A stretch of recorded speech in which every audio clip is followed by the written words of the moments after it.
Good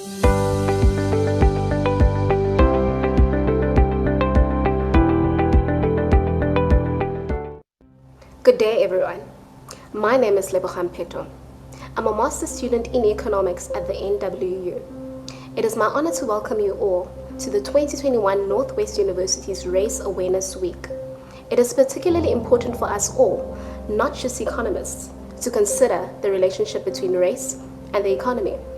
It is necessary for us to recognize progress that has been made in South Africa to uplift people who have been previously disadvantaged.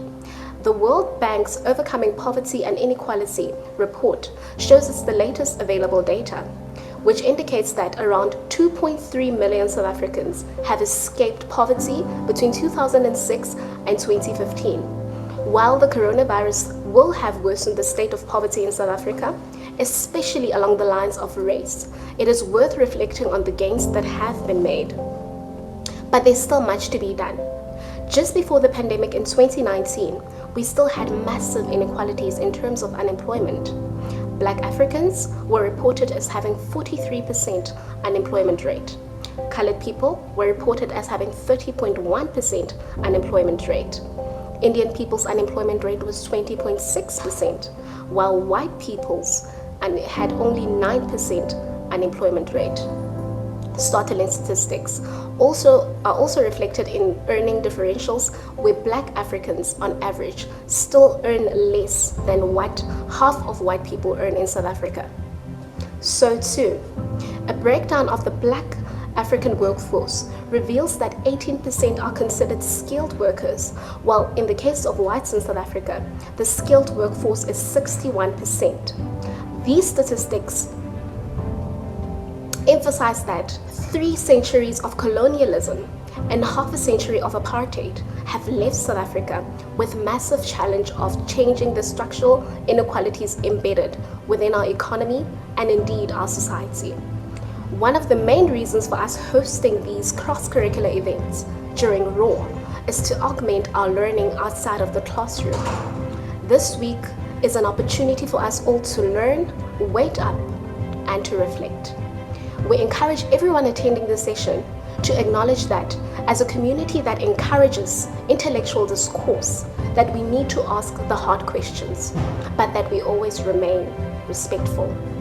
That we push to understand better, but also know when to listen better. That you embrace being comfortable with the uncomfortable. As you watch the contributions made by the various speaker or speakers in each session, please feel free, not just to type questions, but even your thoughts and reflections in the chat box. You don't have to wait for the discussion section of the session. Please contribute via text from the moment we start with the session. If you are enthusiastic about unmuting your mic, you're more than welcome to raise your hand. If time allows, the facilitator will encourage you to unmute yourself. We hope that for each of you, this session will be the start of a conversation that leads to action just beyond Race Awareness Week. In closing, the patterns of race, representations, as well as gender and class demonstrate the longevity of racialized hierarchies of privilege in our country. Approaches to regulate, stimulate, and steer the economy are critical matters to contemplate as a university community embedded within broader South Africa. We look forward to your engagement. Enjoy. Geniet dit. Itumele. Lethabeng le rona. Hello, everybody. My name is Rikus, and I'll be your facilitator for this session. Just before, I would like to welcome all of our speakers, the 3 videos that we'll be listening to, as well as everybody who joined this session. Welcome. We look forward to this discussion. Just a few key things before we start. Just like to let you know that the session will be recorded and will be available on the NWU's YouTube channel for you to use afterwards if you'd like to use it as a repository for knowledge in your classes, etc. All right, so we have got 3 speakers today. Two of them will be joining us live, and the other one unfortunately won't be able to make it live, but we do have a recording with us as well. So let me introduce them. So the first recording we'll be listening to is by Lindokuhle Njozela, and he is a PhD candidate in economics at the University of Cape Town. His research interests are broadly concerned with social justice, with particular focus on identity, social cohesion, and behavioral economics. His contribution looks at the socioeconomic lives of queer people. The second video we will be recording, we'll be looking at is by Emil Cronje, who is a queer writer and artist residing in Pretoria. They became interested in ever-changing dynamic of power in space and power through their history in architecture and design. They write fiction that explores how our inner world and identity impact the creation of our physical reality. The last video we'll be listening to is a contribution by Natalia Flores. She is a Mexican scholar and feminist activist. She studied economics, has a master's degree in sociology from the Latin American School of Social Sciences in Mexico, and is currently a doctoral candidate in sociology at Nelson Mandela University. Between 2012 and 2015, she was the academic coordinator of the postgraduate program Gender and Economics at the National Autonomous University of Mexico. And her current research is focused on precarity and feminism in the global south. All right, so we will, then I just want to let you know that we are going to listen to pre-recordings of all three speakers. And that while we are listening to these pre-recordings, I would like you to anybody who would like to make a comment or who would like to ask questions or reflections, please do that during the video in the chat box on Zoom, so that you don't need to wait until the end. You might forget what you want to say, or please, we'd like to have your reflections and ideas and thoughts and questions of that. So after we have watched videos and listened to the speakers and I will engage in a conversation for about 10 to 15 minutes, whereafter I will look at all the comments. Michelle and I will look at, she will help me, look at all the comments in the chat box, and we will look at them and engage with whatever issues arise there. All right, and then at the end, we will also have a question and answer session where if you feel comfortable to ask a question and you want to unmute your mic and engage with one of the speakers, you are more than welcome to do so. Just raise your hand and the tech team will unmute you and you can ask your question. So I think that's quite clear. So, all right, if we can go on to the videos then. Please enjoy. Everyone, my name is Lindokuhle Njozela. I am a lecturer and PhD candidate at the School of Economics at the University of Cape Town. My research focuses on issues of identity, poverty and inequality, as well as social cohesion in particular. And so the way I have structured my contribution today is to focus on the details around the economic and socio-economic lives of queer people from a traditional economics perspective, and also broaden that to the areas of social capital, particularly issues around trust. Now, a lot of economics for a long time has ignored the question of identity. We have tended to treat people as homogeneous agents in both our theory, our thinking, and our research. Relatively recently, that has changed. However, it has taken a heteronormative stance. And for very valid reasons, the inquiry has focused on gender dynamics and issues of race, around discrimination, and also in specialization and issues around household labor. However, there are many reasons to believe that queer people differ in their preferences, their behavior and choices, as well as in how the world discriminates against them amongst a variety of socioeconomic fields. Many people tend to question the need for queer economics and argue it is simply a niche subset of feminist economics. But as I have said, there are problems with that, particularly around heteronormativity. So for instance, of gender looks at the household and intra-household dynamics. that lens tends to adopt a heterosexual idea of a man and a woman. The heteronormativity of it is in the sense that one cannot simply transplant the man in a heterosexual dynamic with a woman and then consider the consequences and issues facing that household to be the same as they would be if they were heterosexual. Now, with that critique in place, I must acknowledge that a big part of advancing the area of queer economic research is in practical limitations.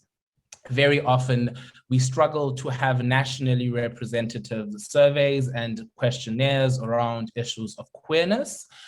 And these sometimes exist for valid reasons. So for instance, these are sensitive questions, and many people may not want to share their queer identity with an interviewer or with anyone else. And so it is difficult to elicit truthful responses from queer people about their identity or sexuality. Those people may not themselves even be out to their close family and friends for issues, amongst many, of stigma. So there is a lot to consider in understanding the queer lives of people in our societies. But despite all of these data limitations, the nascent field is growing, and a lot has been discovered around how queer people exist in the labor market, fertility choices or child rearing choices, how divisions of labor in the household work, and how labor markets interact with queer identity. I will state some of these recent statistics.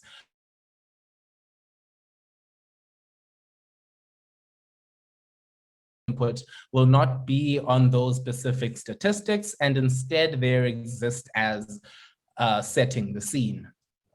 So now these statistics tend to follow our intuitive and logical understanding of queer lives in the general economic setting. They are, and as a data source, I'll be citing the Williams Institute, the Other Foundation, and the Institute of Justice and Reconciliation throughout this input. I will not be making specific references to them as I talk, but those are just, I guess, references as a general point of understanding. So to summarize, queer people in the labor market face discrimination. Queer people and gender non-conforming people are often less likely to be employed than their gender-conforming and heterosexual counterparts. Monthly earnings for non-conforming heterosexual and bisexual men and gay men tend to be lower than gender-conforming heterosexual men. There is a growing understanding, however, that that dynamic differs across gender and sexuality. So for instance, lesbian women tend to earn more than heterosexual women in the labor market. There are a plethora of reasons which might explain that, but it is just the idea that there is heterogeneity in what we consider to be queer as an umbrella. And although I will use that term queer to represent gender non-conforming people, trans people, homosexual people, bisexual people, etc., we cannot in any detailed way consider the group to be homogeneous. And of course, there are the common understandings of greater suicidality amongst the queer community and in various other subsets of that community. So the substance of all of that is there are important differences in how queer people exist in our society. Those differences warrant attention, and those differences should concern a lot of us, as they concern, for positive reasons, all other aspects of gender, race, etc. What I want to focus, though, on is social capital. Social capital is largely ignored, at least historically, aspect of economics. Social capital, just as other factors like human capital, refers to a person's ability to engage with their networks and the quality of their networks in advancing economic and social outcomes. That is a very simplified description of what is a term that is generally contested in its specifics, but the substance of it is it relates to the networks and people and engagements we have around them. What I want to focus on is particularly interpersonal trust. Interpersonal trust has gained a considerable amount of attention across the social sciences and increasingly in economics. Trust is not something people tend to associate immediately with economics, but it affects a variety of economic outcomes of interest. The most obvious one that people tend towards when thinking of economics is growth. And it happens through a variety of channels. Some of those include reduction of conflicts. Some of those include informal insurance networks and credit market access. And it's generally, as Arrow once put it, trust is a lubricant for economic transactions, and it promotes investment and social bonds and a general sense of cohesion amongst a community. So despite it not being a popular idea of understanding outside of economic practitioners as an economic variable, it is widely accepted that trust matters for economic outcomes. And so while it matters to society more broadly, trust plays particularly important roles in marginalized communities or communities which are in some way excluded from the formal economy. As I have mentioned, it provides access to things like informal credit. It provides access to support structures as someone navigates the difficulties associated with being queer in society. It also provides ability to report issues around sexual and violence, which queer people experience in the world, and it also provides access to healthcare in a variety of ways. All of these interactions and experiences are predicated on the assumption that one is able to walk into a space or a room or engage from a place of safety. Without trusting that that safety exists, it becomes difficult to then tackle the many socioeconomic problems queer communities are faced with. Now, we don't know much about the level of trust queer communities have because of the data limitations I mentioned earlier, particularly around trust, because so many surveys focused on economic outcomes are not really that interested in the social aspects of trust and social cohesion. So instead, we can begin to think about trust in sexual orientation terms around intergroup trust. There are some surveys by the Institute of Justice and Reconciliation, which particularly ask respondents to state how much they trust people of other groups. One of those questions asks how much people trust people of different sexual orientations from them.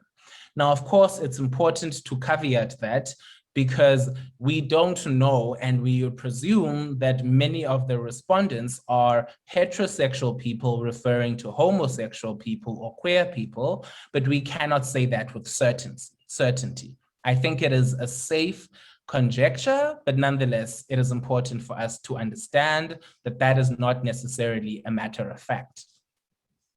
So what tends to appear is that about a third of South Africans report mistrusting people of different sexual orientations. Amongst the plethora of other intergroup relations that people ask about trust, this is similar to the other groups such as interracial trust, etc.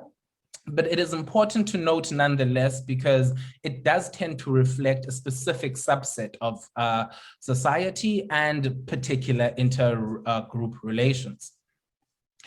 Now, of course, issues of trust do not exist in a vacuum in the social order. there is a widespread understanding that queer people face issues of intolerance and discrimination world over. Unfortunately, this is widely prevalent in Africa. South Africa itself, though, tends to fare better than other African countries.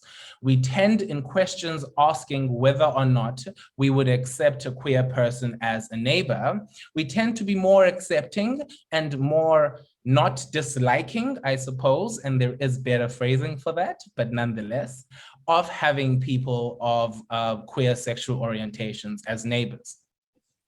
But those proportions of people who do object is around 30%. And that is a non-negligible number. If you think about the population of South Africa,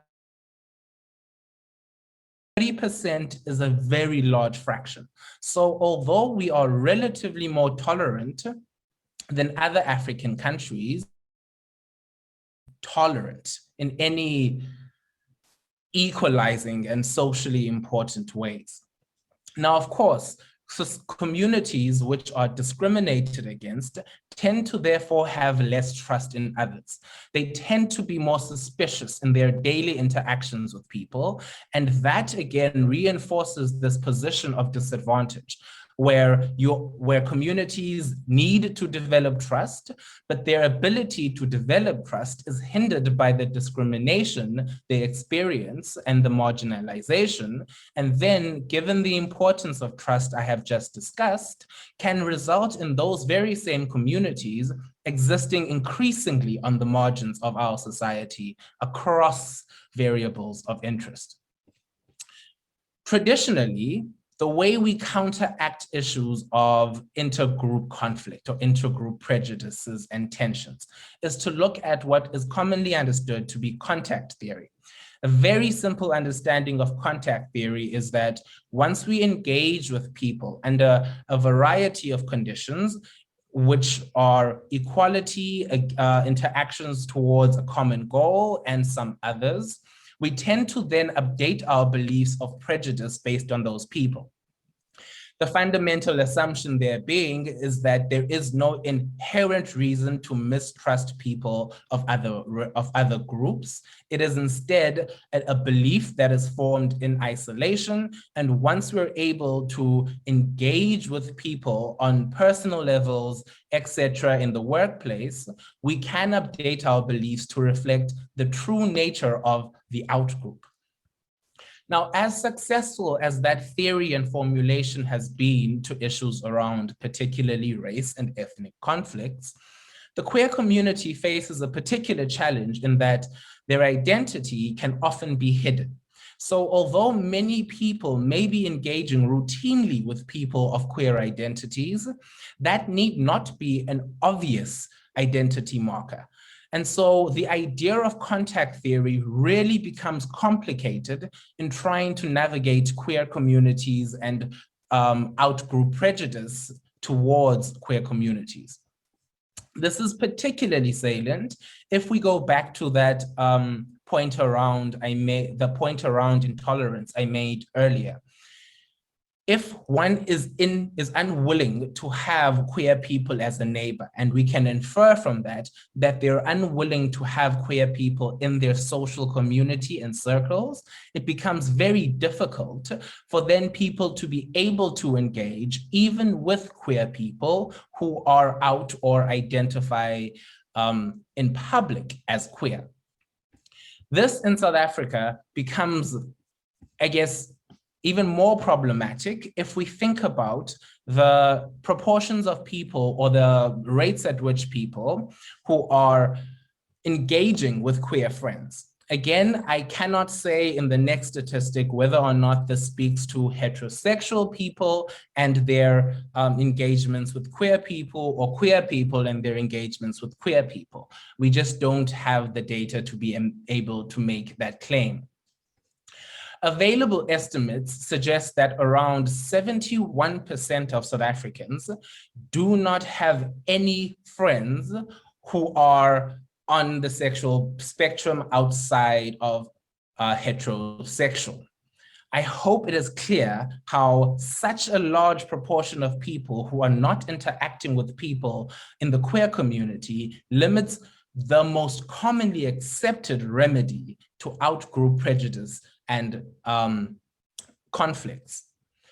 All of this is to say that queer people exist in unique and importantly different socioeconomic circumstances to people of other identity groups.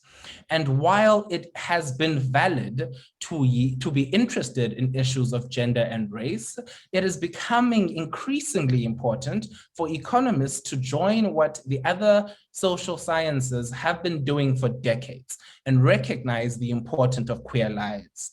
As we can estimate, more than 500,000 people in South Africa openly identify as queer. Of course, that number is likely to be much higher, given what we can presume large numbers of people who do not openly identify as queer in public. It cannot be that queer lives are treated as a nascent or a small aspect of economic inquiry. And nor can it be that queer lives are simply transplanted into heterosexual ideas and theories around economic positions and functioning. But to me, it is of great importance to create social conditions under which queer people can flourish.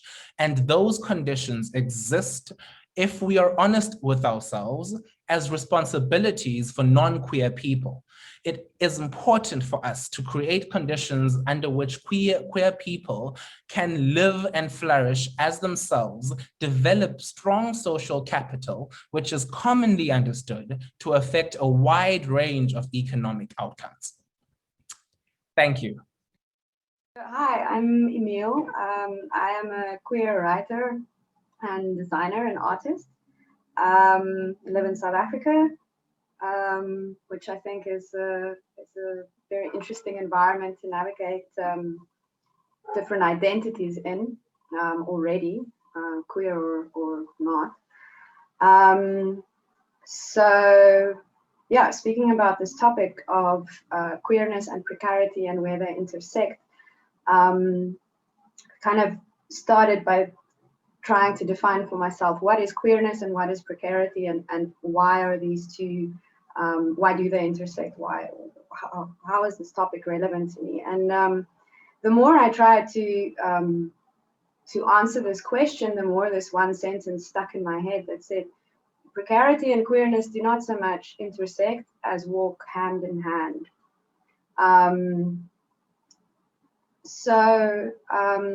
I'm going to try in this conversation to try and steer clear of Eurocentric compartmentalization,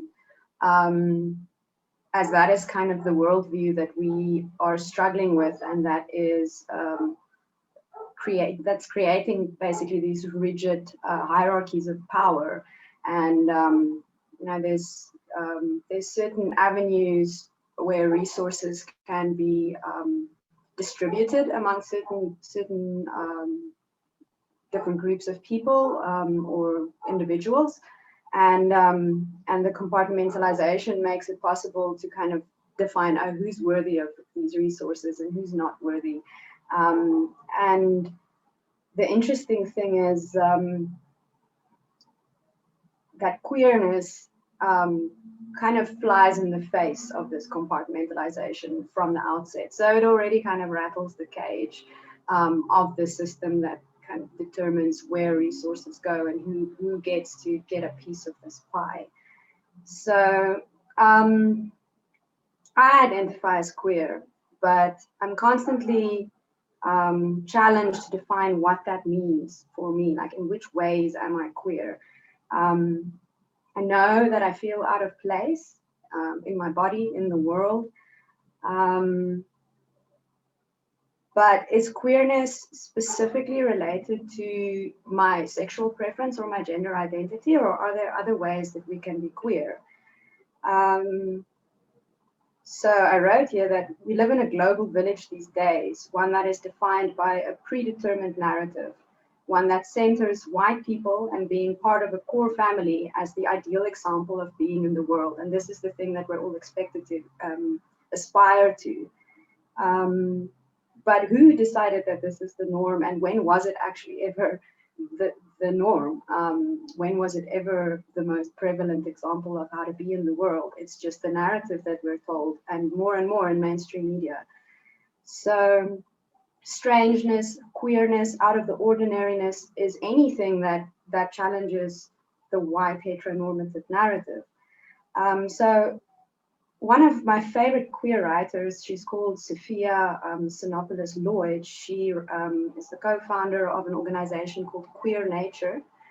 And she's a mystic and deals with queerness also in terms of things that are more than human or other than human. So I'm just going to read a short piece of what she wrote to expand kind of this understanding of what queerness and strangeness and out of the ordinariness can mean. And also just to see how that then influences the way that we deal with resources. Because at the end of the day, it becomes a question of capitalism and how we put monetary value on things that cannot actually be valued, or like the value can't be calculated. The value is intrinsic, or it's more than just something that can be counted. So she writes, I identify as strange. This is more than another symbol for queer. It contains a modifier, front and center. Many of us are estranged from the earth, queer folks included. Our estrangement just has its own particular shape. Deer bed down in junkyards because the wire and metal protect them like the briars used to. Mushrooms learn how to break down hydrocarbons and plastic. Worms follow suit. The wolves of Chernobyl are some of the only ones who find refuge from human guns. Sometimes it seems like the mycelium is whispering under our feet. Strange means something that has been estranged, separated, some strangeness in the more than human world. I am reminded of my own strangeness, the bad with the good, all of it. There is a mysticism to strangeness. It is queer but speculative, sci-fi, political but not in the human way, which is not to say it's apolitical at all, nor is it dodging the commitment to radical thought, nor is it erasing queerness. No, strange is about what happens when the earth's queerness supersedes even our most outstanding human examples. Strange imagination dreams of a time when queer is no longer fugitive, but something else is, the earth itself. Strange is mutant, monstrous, not for the purposes of horror, but for the purposes of enchantment, satanic seduction. Strange is what queer is when it doesn't always center the human. So I'm going to go back to what I said earlier. To summarize, under capitalism, precarity and queerness do not intersect. They walk hand in hand. The only way to avoid precarity is to be a part of a supportive community. But under capitalism or under our mainstream contemporary culture, that community asks us to present in a very, very specific way. And the moment that you try and define your own identity outside of those norms, you are already excluded, which means you're already moving to a more precarious position in that society. And then on top of that, the society kind of controls queer culture and queer groups by objectifying and fetishizing and creating I haven't had a good word for it here.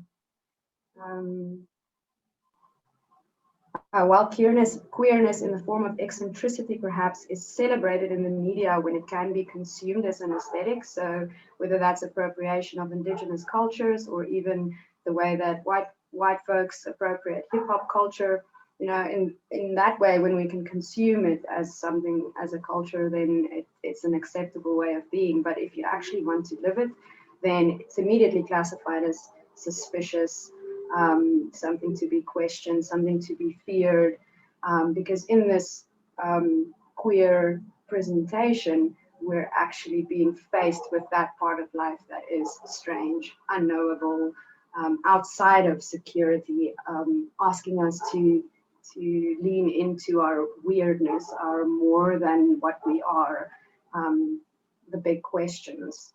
So security is only truly viable when one can be a part of a whole and functioning community. But when individuals do not feel supported, we automatically start competing for resources. And that's another, let's say, trick of capitalism, how we're trained to believe that there aren't enough resources to go around. So the moment that we need to share, we kind of think like we're actually competing with their, for you to have, I must have less. And that's just really not true. Competition isolates the individual, and it makes it very difficult to connect with others without triggering the fear of losing something in the process. So I find it very helpful to look at other queer writers to understand more about gender expansive understanding and practices. So it's not so much an interplay between these two genders that we're used to referring to in I want to just call it white heteronormative discussions, but actually a more of a gender expansive understanding. And I'm going to read just a short writing from So's partner. They run this amazing organization called Queer Nature. You guys must check it out. So her name is Pinar Sinopoulos-Lloyd, and she explains it really well. So it starts with, are you masculine or feminine? I am a riparian. Are you a boy or a girl? I am a river. Are you AMAB or AFAB? I am amphibious. So perhaps if we can, and this is me speaking again, if we can expand our understanding of queerness and of our humanness to include an understanding that we are connected to this very strange planet where all of these incredible things could happen if we allow it. Maybe we do not even have to have this discussion of precarity and how resources are managed, because maybe that will inherently change once we start understanding that we are queer in the same way that the world is queer or the planet is queer. Yeah, so that's me. The term precarity has recently gained importance in social sciences. Responding to the neoliberal transformations of the labor market, precarity emerged as a category attempting not only to describe the conditions of work, but also to highlight forms of living and everyday experience, characterized by uncertainty, vulnerability, and the sense of being disposable imprinted by neoliberalism upon workers and social subjects. The feminization of precarity and women as part of the precariat. One of the seminal works about precarity as a political condition is the book The Precariat, A New Dangerous Class, published by Guy Standing in 2011. In this work, Standing reflects on the post-Fordist model of production and the emergence of a new class conformed by young people, old agers, ethnic minorities, and women. Although coming from different backgrounds, all of them form part of what this author calls the precariat, due to the lack of resources that guarantee their survival and therefore the continuous threatening of their existence.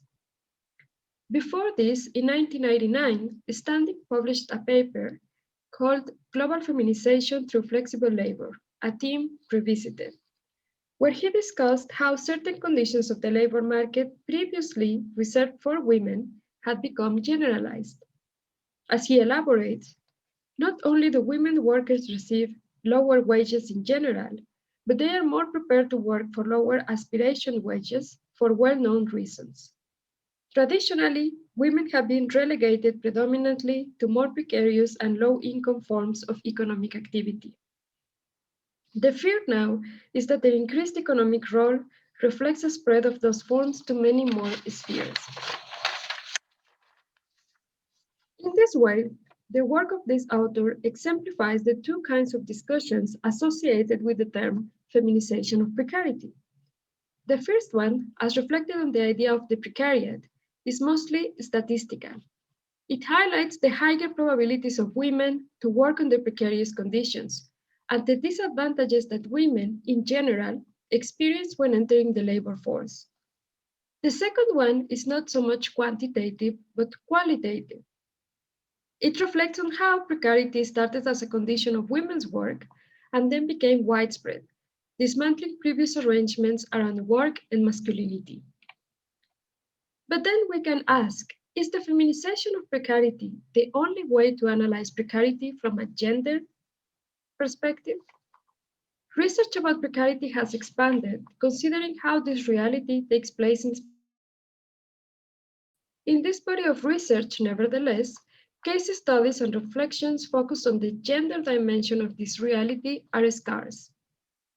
Despite the comparatively less attention that this topic has received, there has been some important effort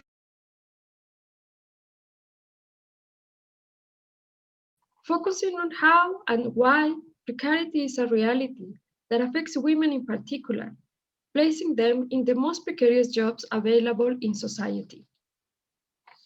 Although these reflections are important to grasp the interactions between gender and the economy, I suggest that they present some limitations regarding a dynamic and structural understanding of the relationship between gender and capitalism.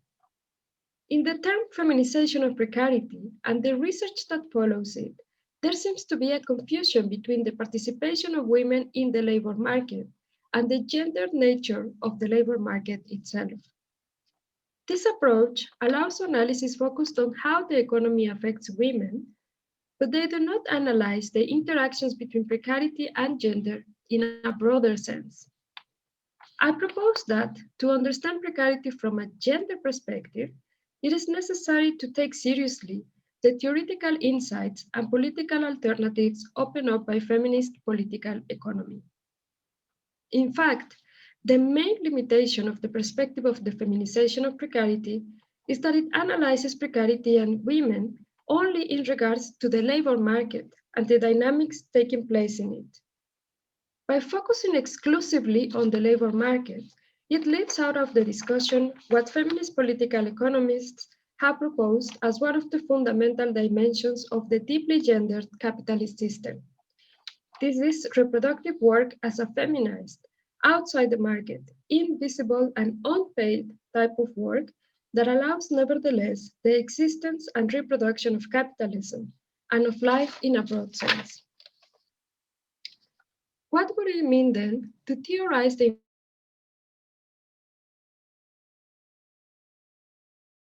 market? To answer this question, it is necessary to examine how precarity is related to the realm of reproduction. In this way, it becomes possible to observe the ways in which precarity and gender are pretty much intertwined. Reproductive labor, historically performed by women and one of the substructures of the gender system, has always been precarious. Without remuneration, without being subjected to any kind of recognition, placed on the margins of historical battles of the working class around better working conditions, reproductive work has been marked by vulnerability and exclusion. Imprinted by patriarchal ideology, this work continues being precarious even when distributed through the market in the form of paid domestic and care work, where not only gender, but other axes of oppression like class and race crystallize.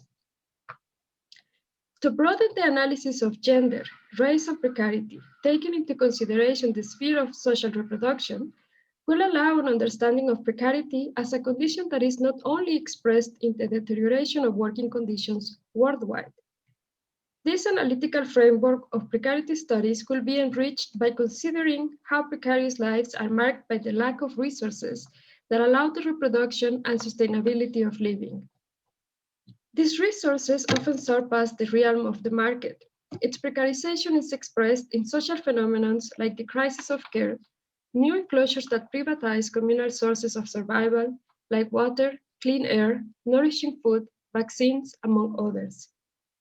To elaborate theoretically and politically on the links between precarity, gender, race, and livable lives will open up the possibility of interdisciplinary work, where political economy could engage in conversation with the concept of precariousness in fields like philosophy and political science.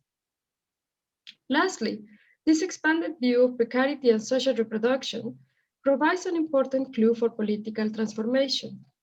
It shows how social movements fighting precarization in the labor market, although powerful, are limited if they do not consider the precarization of life and are not able, therefore, to provide social alternatives where the work of reproducing or sustaining life is not organized based on axes of exclusion like race, gender, and class. Decentering precarity from the labor market is then a way to achieve a more comprehensive and complex understanding of this condition from a feminist perspective.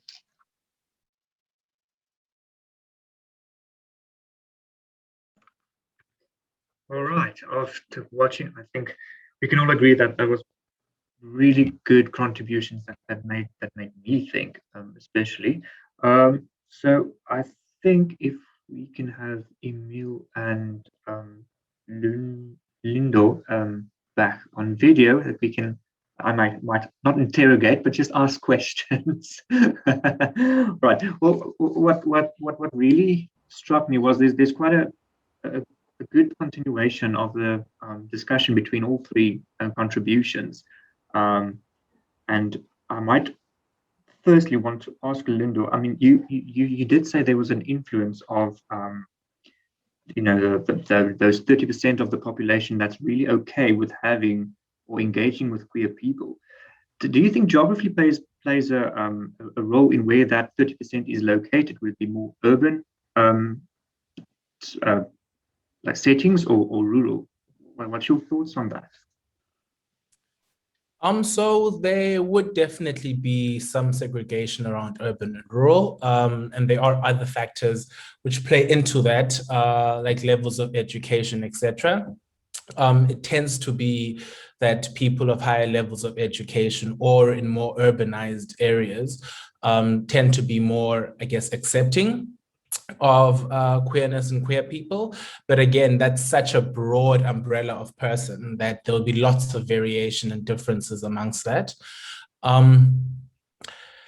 Why is that? So in many ways, it is a matter of exposure in some senses. If you think about Cape Town, for instance, which is where I live, there is that large concentration of I guess, relative to other areas of people, queer bars and experiences in upper income neighborhoods like Greenpoint, etc. And that has been a point of contestation for years in how the space for queer people has largely been created for higher income white gay men. And so all of those kind of dynamics and how geography and, as the other speakers have mentioned, capitalism interact with queerness does tend to mean that queer acceptance then takes a different kind of geographical spin. I do say that with caution, though, because there is sometimes a tendency to consider people in low-income communities or Black people as more intolerant, and because of the geography of South Africa, those tend to be people in more informal or rural areas.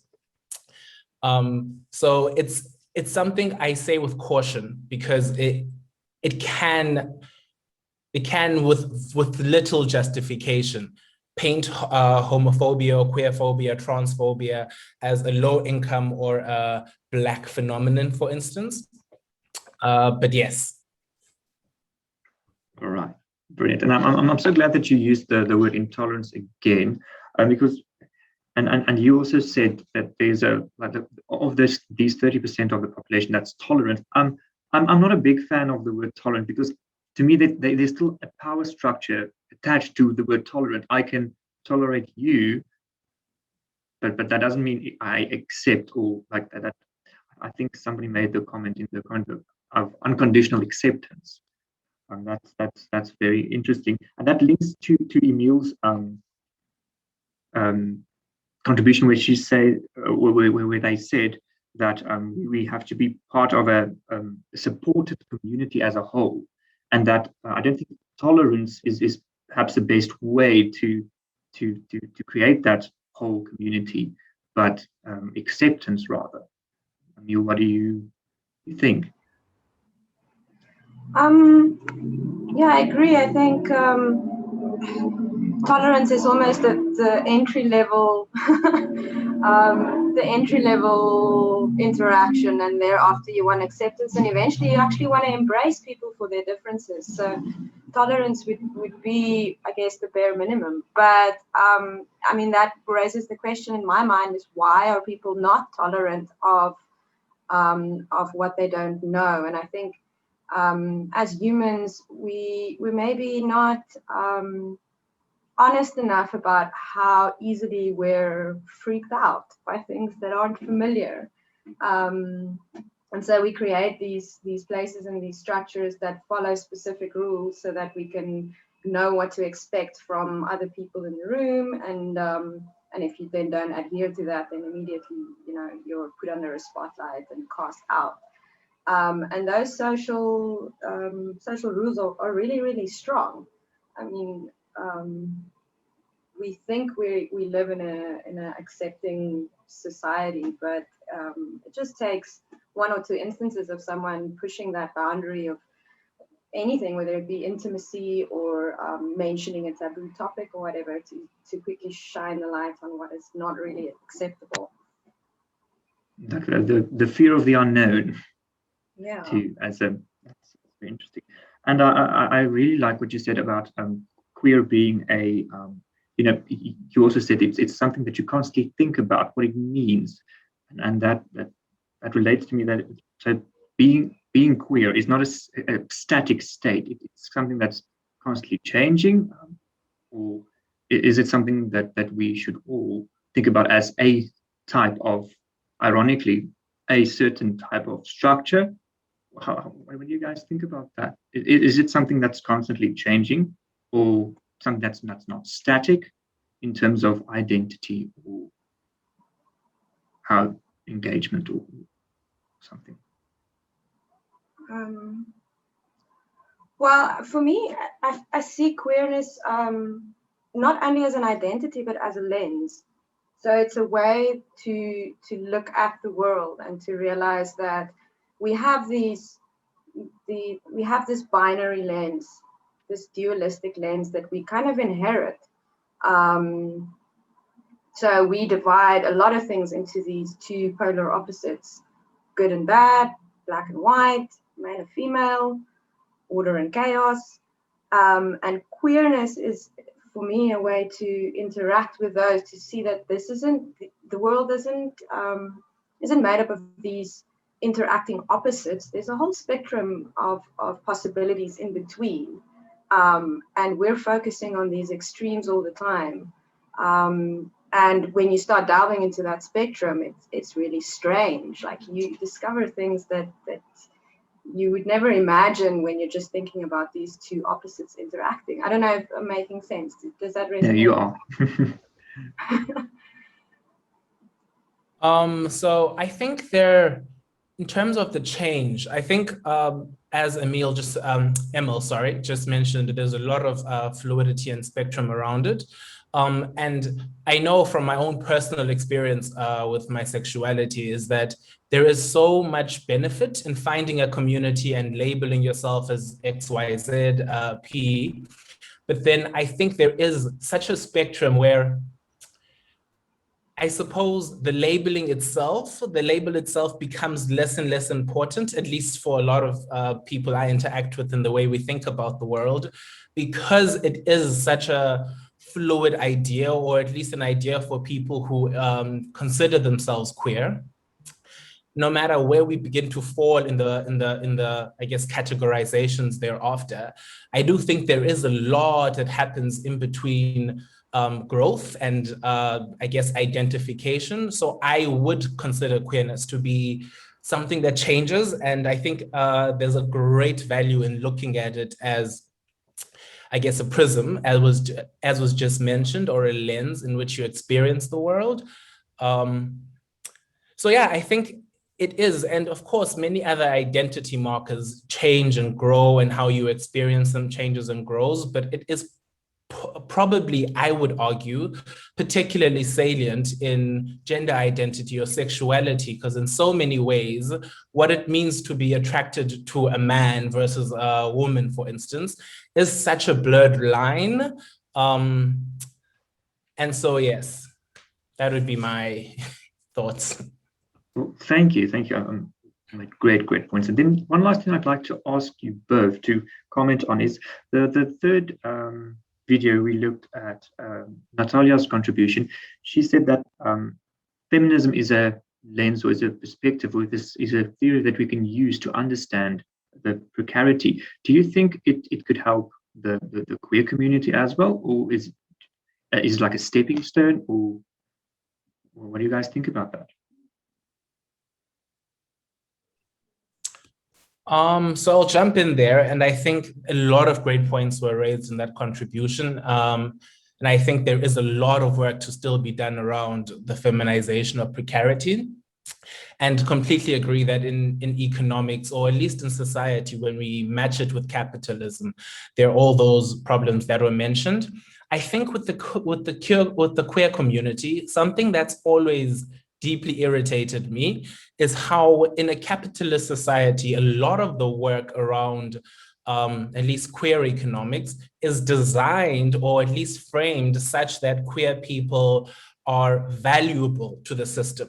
There are ideas such as the pink rand, or pink dollar, which exists in a way of measuring the spending power of queer people. And the implicit assumption there is, capitalism is here, let's try and get queer people into a capitalist system, or various other ways, I think, and a lot of work tries to do things around the benefits of same-sex marriage for public finances. So there is this deep kind of understanding of queer precarity, which is designed fundamentally on the premise that capitalism is the system, and everyone should join to the benefit of the capitalist system, or the beneficiaries of the capitalist system. And I think there is a very, very useful lens to think about queer precarity in that sense, as was mentioned earlier, around the feminization of it.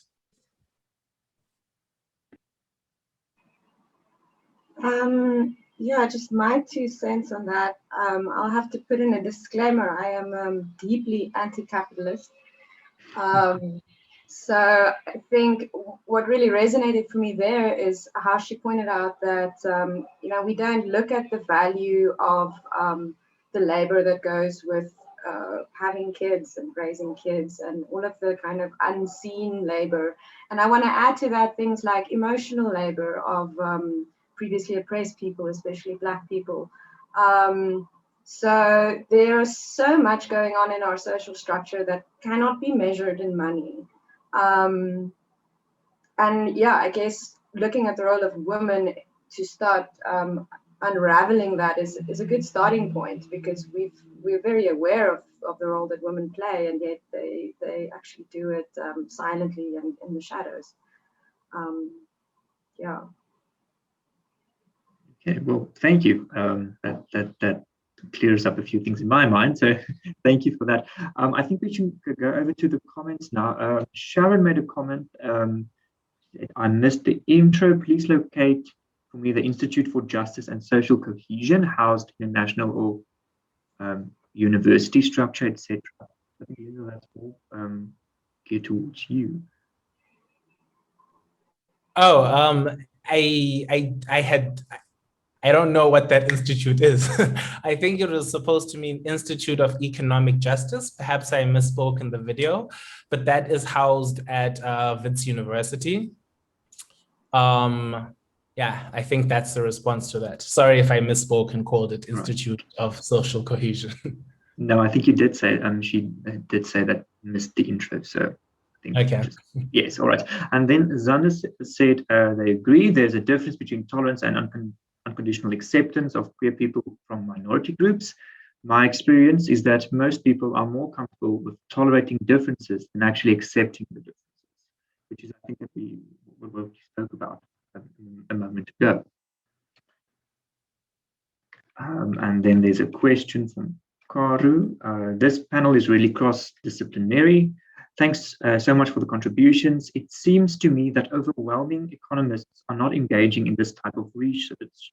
Could any of the panelists or attendees suggest that what we can do to encourage more cross-disciplinary research? That's a very, very good question. So I'll take a stab at that. And the long story short is I would love to have the answer.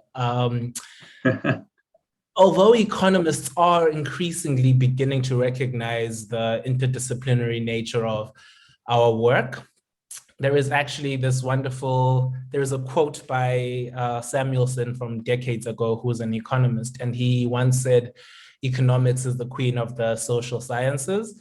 A wonderful rebuttal over the past decade has been, that is because we cover topics that other social topics, social sciences have already concluded on. And so I think we are, as economists, beginning to realize that, well, gender studies, sociology has so long actually engaged with these topics, and they're increasingly becoming important. Well, they've always been important, but we are beginning to realize how they relate to economics. Having said that, though, a lot of economics recognizes the importance, but that does not equal interest. That does not equal engagement. And that is a problem that I really don't know how to solve. Like, for instance, my work is around social cohesion, is widely accepted, but the average economist will not spend any time thinking or talking about social relations or power or anything like that. And so, yeah, I wish I had an answer for that, but hopefully things are changing.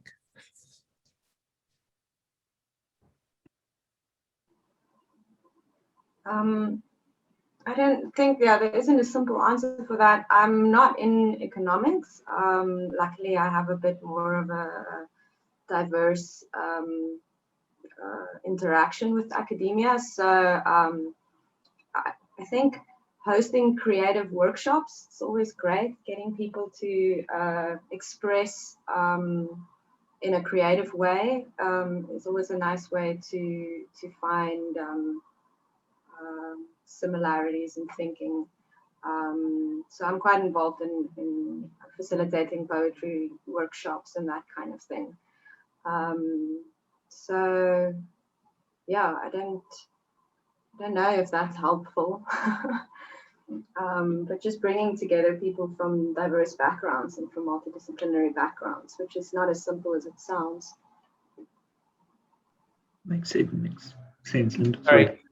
Can I just add an appendix to what I said, which the Institute of Economic Justice, as VIDS, houses what is called Rethinking Economics for Africa, which is specifically designed around creating interdisciplinary curricula for undergrad students. And so I think what is becoming more important, especially following the student protests around decolonization and even on a global thinking, is to push a reform of our curriculums in economics. And while we might have to let go of the old white men who are obsessed with these disciplinary boundaries, there is hope that in our curriculum redesign, at the very least, we can foster a new generation of economists which sees the importance of social structures and relations to the economic discipline. I think that's brilliant.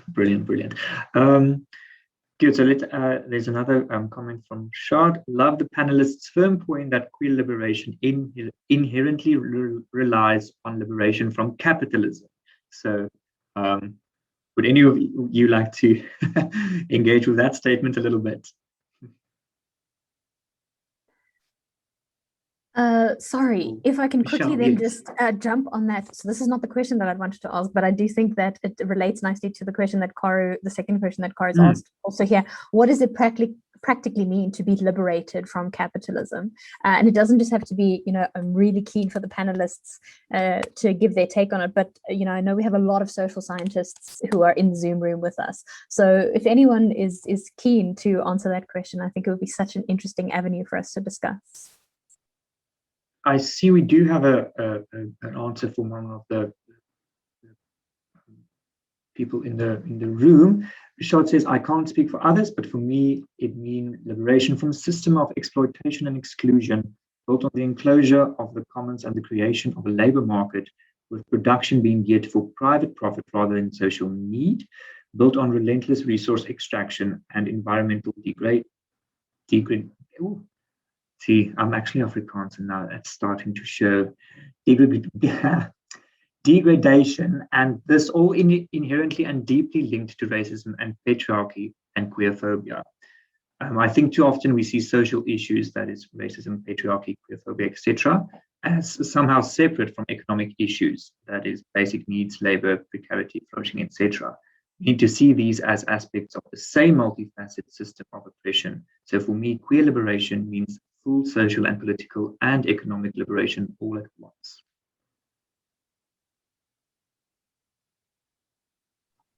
I don't know if any of the panelists want to jump on that question before I ask mine. So I'll take a preliminary stab. It's a very hard question. And there's a lot to even begin to discuss there on what is capitalism and how is it defined, which in and of itself is a long discussion. But I do consider, at least from my perspective, and I am also quite strongly anti-capitalist, it is a recognition of a common ownership of things, of a social understanding of disrupting the idea that ownership should be private and exclusionary, and I guess understanding the common pool resource that is our society and its goods and its resources. And I think a lot of work stemming from anthropology has pushed the economic thinking away from that rigid capitalist private ownership wealth accumulation idea, which traditionally economics thought was destructive to any kind of efficiency in the economic sense. And oh, wow, anything that isn't privately owned will somehow fall apart. And so for me, at least, a big characteristic of liberation from the capitalist idea is this atomized society in which we own things and we exist in our separate silos, and move towards more of a common pool resource management system. But yeah, initial stab on a very hard question. I really loved what you said there about ownership, because I think owning things is, again, us grasping at security in a world that is inherently uncertain. And that then escalates to the point where we even start owning or feeling ownership over other people and their existence and their bodies and their expression, which is inherently where, I guess, transphobia, queerphobia, racism, all these things are also born. I want to control the expression of those around me, and because I own a lot of things, I feel I have the power to do that. So I agree, like letting go of the idea of owning anything other than yourself. There's nothing you own except your time and your body and what you do with it. And everything else is just shared and resources we need to survive. But owning anything for me is a kind of a strange concept. And then the other thing I wanted to say about that was that I don't think, like, practically speaking, we can only be liberated from capitalism as a collective.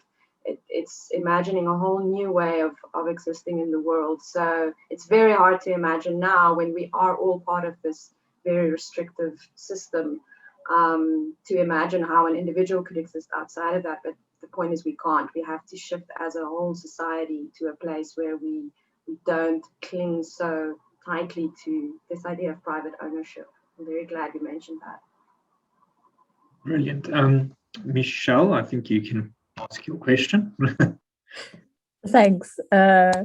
So in the absence of someone wanting to raise their hand, I'll be a little bit selfish then as the coordinator for Race Awareness Week, because I just think the panelists have made such astounding contributions. I'd love to hear their thoughts on this. So let me be very clear that I don't think economists should be seen as the superior social scientists. But there is a lot of research that has come through recently, even just on the perceptions that economists have about themselves, and about the perception that the general public has about economists as social scientists. Having, an economist on the news, whether it be on the radio or news channels or whatever, because economists will provide us with the answers that we need, and not having the same place for sociologists, anthropologists, psychologists, for that matter, architects, linguists, you name it. So if we acknowledge that, unfortunately, economists have this place where they are seen as a superior social scientist, my question relates to how we begin to break down those boundaries. And so, the session is about this cross-disciplinary session of race and economics and queerness and precarity and our relationship with the natural world. So there's so many discussions happening here, but I wonder, is the best way for us to have economists where we're pushing those who self-identify as economists, who hold these positions of power, even if they shouldn't, to engage more in these types of discussion, this type of work, this type of reflection, this type of teaching? Linda was talking about rethinking economics for Africa. Or do we try to push the prominence of other social scientists, or for that matter, to stop with these ideas we have to have social and natural scientists even, or these divisions between different social scientists? I'd just be keen to hear about the thoughts that the panelists or any of the attendees have on this. Thanks.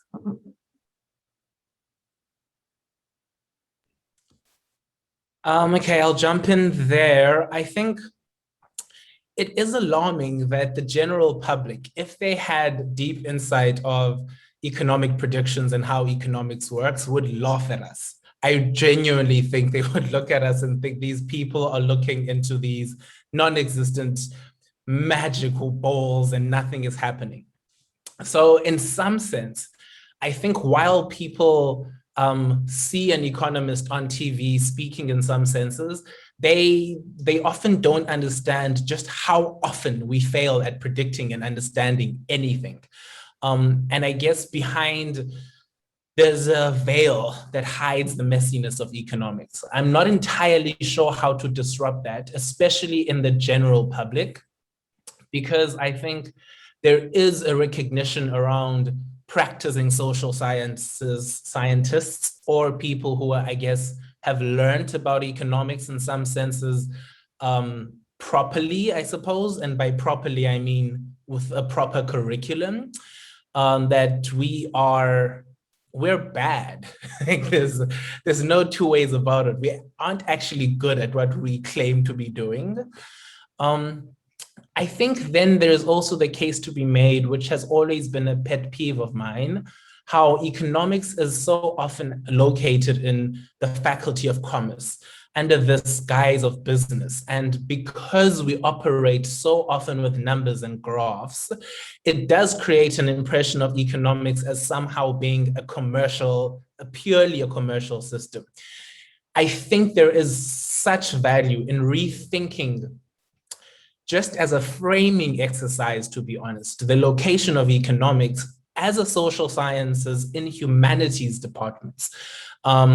Because I think that'll also begin to break this idea that somehow, because we throw numbers to things, there is something more concrete about what we're doing than other social scientists are doing. But yeah.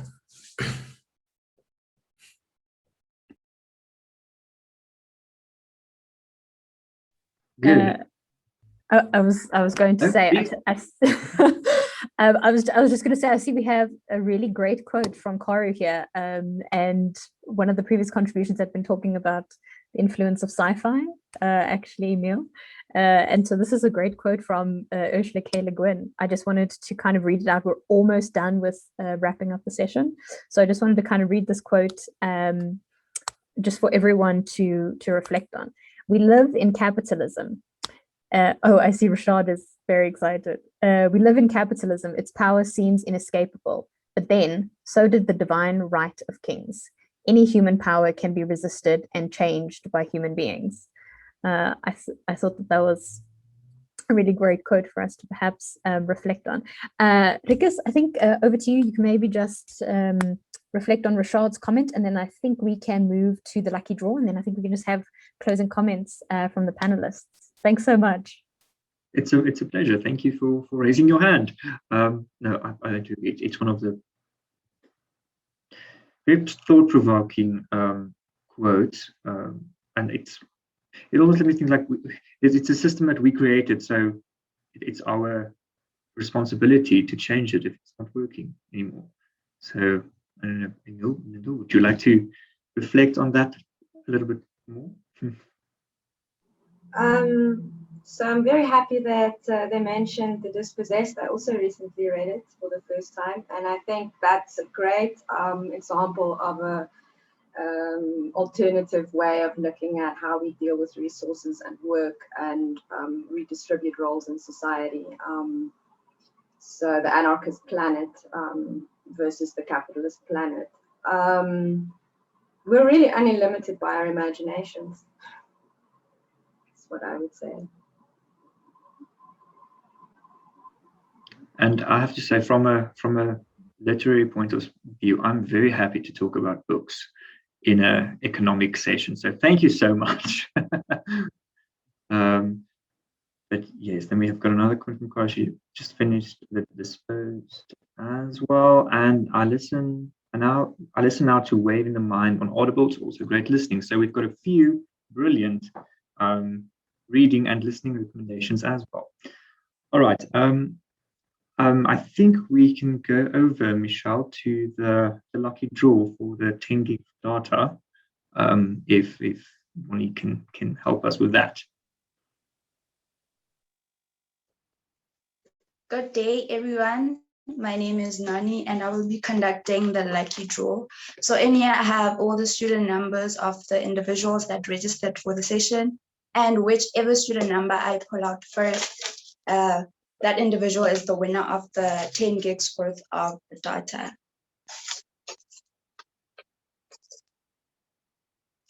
And the winner is, the student number of the winner is 394-79226. I will repeat it again, 394-79226.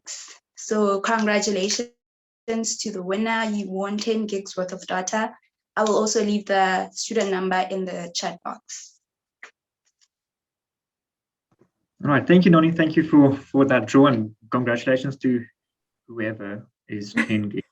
Yeah, so I just checked on our Google Doc. So the winner is Ketumetse Njake. We'll be in touch with your 10 gigs of data, seeing as it's such a commodity during the pandemic. All right, then I think we can finish off. I want to thank all of the panelists, all of the contributions, Emil, Lindo, and Michelle, and everybody that joined in the discussion. Thank you so much for joining. Thank you for your valuable input. I think we had a good, thought-provoking and good session. Just a reminder that this video will be available on YouTube, and of course, I just like to remind everyone of the last session tomorrow at 10, where we will also announce the winner of the spoken poetry. So you can just, if you are interested, just go and register on the NWU's website. Awesome. But yeah, thank you. Thanks, Rikus. It's a pleasure. Awesome. And thanks, everyone. So just last little smidge from my side. I mean, considering the fact that this whole session took a turn towards literature, and Emil's great contribution about imagination. So, just to emphasize that the last session for Race Awareness Week is happening tomorrow. Please let it not be the last that we discuss all of the important topics that we've been discussing this week, and hopefully everyone that's been attending and that has attended this session, we've had massive conversations about the way in which we reimagine potentially ending capitalism. I hope that this encourages everyone to act and not just to think. But seeing as we are talking about literature, we have had 22 different contributions from staff and students from the NWU that submitted their poetry on this idea of race and economics. So the winners are going to be announced in tomorrow's session. So we're going to have a Lobola panel discussion. And then we're also going to announce the winners of the competition for best text and best video contribution. So please do feel free to join that session. You can check it out on the NWU website, and then register for the session, or else you can pop me an email. All of this is going to be available on the NWU YouTube channel, so be sure to take a look at it. Thank you so much to the presenters. Thank you to Rikus. Thank you to everyone for attending. This was such an awesome session. Thank you.